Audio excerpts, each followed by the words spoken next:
singing from the top of our lungs, dancing by the lakeside, gonna do it while we're young. In a moment it will all be gone. Welcome back to the channel. If you don't know who I am, my name is Christy and I talk about ways I've saved over $5,000 a year on groceries and feed my family without the added chaos. Today I am actually making or attempting to make cheesy mite scrolls. Okay, if I was to buy these from Baker's Delight, they cost a lot of money, I will say, but we love the ones at Baker's Delight. They're just, I don't know, they're crispy, they're crunchy, I love them, they're so good. We've tried them from the supermarkets and we've tried them from other bakeries and stuff, and it's just not the same, and Joseph's a massive fan. Since I've gotten my bread maker from Kmart, which there is a video, I'll link it below, where I've tested out making a loaf of bread. It is fantastic, that thing. It's just, oh my God, what a game changer. Since I've got that, I've realized that I can set it for like making a dough, and then I can take it out and I can make rolls in the oven and stuff like that instead. So I thought I would attempt to make cheesy mites with the dough. So we're gonna give that a go. So if this works, this is going to be so much cheaper than obviously me buying them, so making them myself. This is the Kmart bread maker. I set this on, you can have a look here if you've got this bread maker. I set it on dough this morning, so it went through maybe an hour and a half-ish, maybe a bit longer. It's just bipped, so it's finished. So it's risen and all of the things that it needs to do at the moment. So what I'm gonna do is pull this out, pop it on the bench, roll it out, and start trying to make a cheesy mite, like big log to actually cut up and make cheesy mite scrolls. So we're gonna give that a go today. I don't know if this is gonna work, but we're going to attempt it because I figure I may as well give it a go, you know? So I am loving this bread maker though, guys. You can do so many different things in it. All right, so I've put a little bit of flour on the bench. I'm just gonna get the dough out and put it on here. I do have a rolling pin here. This is a really big one that I've used since I was doing cake stuff, because it's designed, it's huge. It's designed for rolling out fondant, so it's massive, but I love it because it's so big. And it's not like a wooden one where things kind of stick to it and stuff too. It's usually pretty good. So we'll see how we go with the dough today. All right, so I've just put some flour on my hands because it's a bit sticky.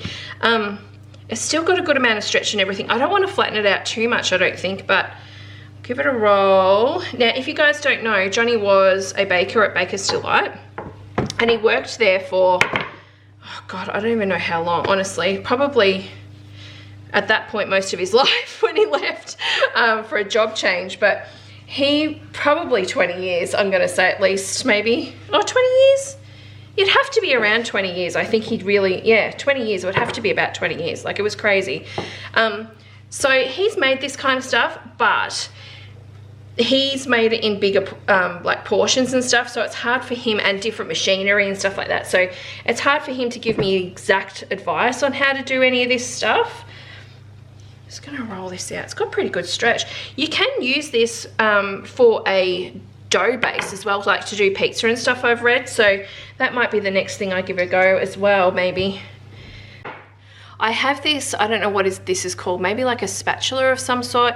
I've got this because, again, I use it for my baking cakes and doing like big cakes and having to put buttercream on them and things. This is a really good tool for that, so that's why I have this. I'm going to use this. You could use a knife, but it's going to take longer, so I'm going to use this just to spread. Or this is hard to spread. I think I did this during COVID and it wasn't this hard, so I don't know whether it's just because my Vegemite's a bit more stiff. I'll just try to mix it up a little bit more, but it's hard to spread this one. Oh, that's not too bad. I think I just need to mix it up a little bit more. You don't want to overdo it. I remember someone at the bakery, like Johnny's bakery, like, oh, I hated when they did cheesy mites because they put so much Vegemite on there. It was like hard for me to eat. Like, I like Vegemite, but it was just way too much. So I want to try to spread it out. So it's just got a little bit, you know, just so it's not too strong. There's a big chunk there. I need to sort of figure that one out.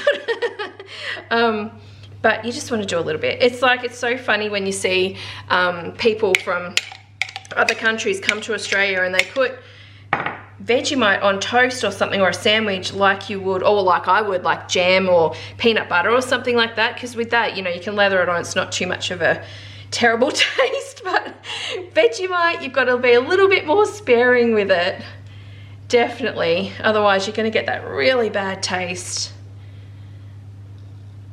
got a big chunk there that didn't work as well for the first bit. It just needed to be mixed around a little bit in the jar a bit more, just so it would work. Now I have preheated my oven too. I must mention that. I've put it on 180. My oven is very, very powerful. It's a big oven, it's fan force, but it just tends to cook things really quickly and stuff. So I think most people with breads, like they put it up very high, their oven, but I'm just gonna do 180 because I think that's gonna be enough, because I don't wanna burn them without them actually cooking through too. Like that's my fear. All right, I think that's pretty good. We have probably a bit too much in this area, but we'll just give this a bit more of a spread out, I think. Try to get it off. Cheese, I'm gonna use the Coles Tasty cheese. Just wanna put some in there. This is to help it all stick together, obviously, when it rolls up. I am going to actually attempt to make pizza ones too. Maybe I'll do that in a second as well. I'll put some more dough on to try to make some pizza or ham and cheese, maybe ham and cheese rolls. That might be nice. I know the Baker's Delight ones have like a mayo of some sort in there. So I don't know if I should put mayo in it maybe and try that, but we might, or maybe just a pizza. I could get some pineapple and put it in there too. We'll see how that goes. But all right, I think that's pretty good. All right, so we're gonna roll this up.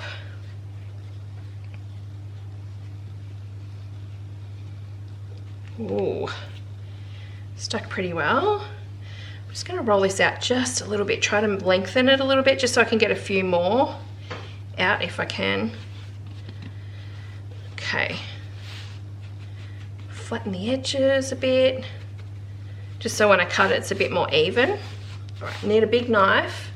With my bench, I'm not cutting the bench because I don't want to wreck the bench. I'm just pushing down just to, oh, I don't know if the end will be any good. I'm just pushing down so it's, oh, that looks good. So you're just making a little, what is that? About 1 inch I've got in thickness. I'm gonna put that on my tray. This end bit, I'll cook it up, but I don't think there's much sort of going on with this end bit. Maybe I can unroll it and put a bit more cheese or something in that one. We'll see how we go. They look good.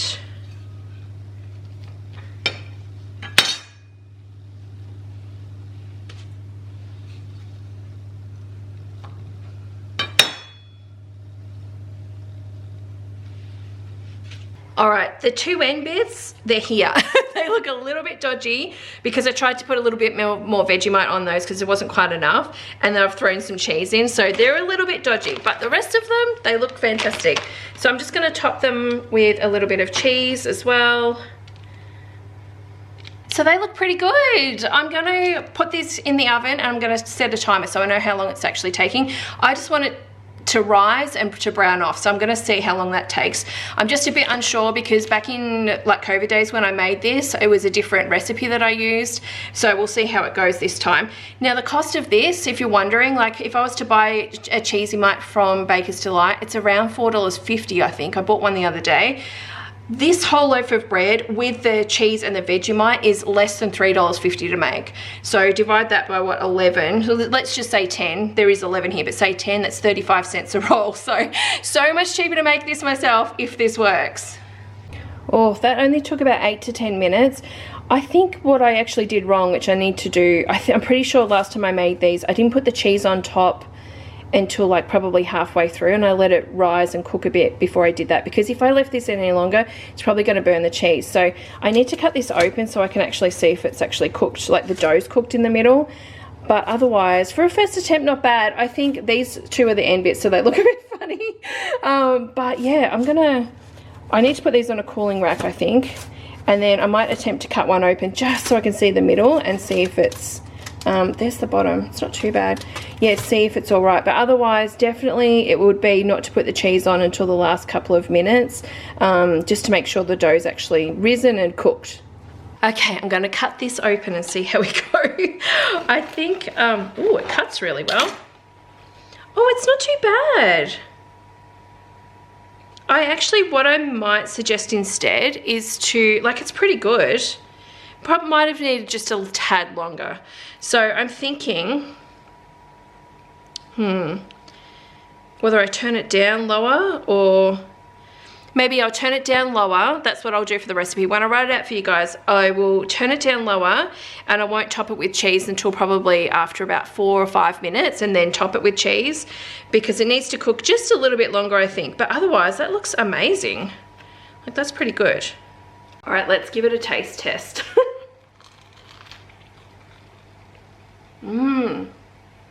It's got the crunch of the Baker's Delight ones. One, because of the cheese, of course, but the actual bread, you need to use, if you make bread in the bread maker or by hand or anything, get this bread flour, because it's definitely better than the other bread flours I've actually used from the supermarket.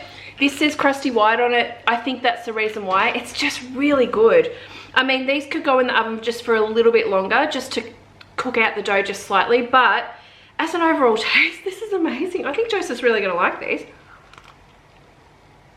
Oh my god, this is so good. Definitely a winner. Love it. And that's it for me today, guys. I'm very excited about this whole bread journey. I'm making so many things at the moment. I'm baking a lot, trying to think of and get together some recipes that I've both old and new for you guys, to really help you guys with just saving money on groceries and just feeding your family without the added chaos, for sure. So if you want to see more of that, please subscribe here on the channel. Please share the channel. Please share the videos when I share them with you, so more people see these and I can help more people. But that Kmart bread maker, it is a winner. It's an absolute winner. I can't wait to do more stuff with it and just do some little inventions and all this. I'm very excited to share more of that with you. So definitely keep watching. All right, guys, thanks so much for watching, and I'll see you probably tomorrow. Bye.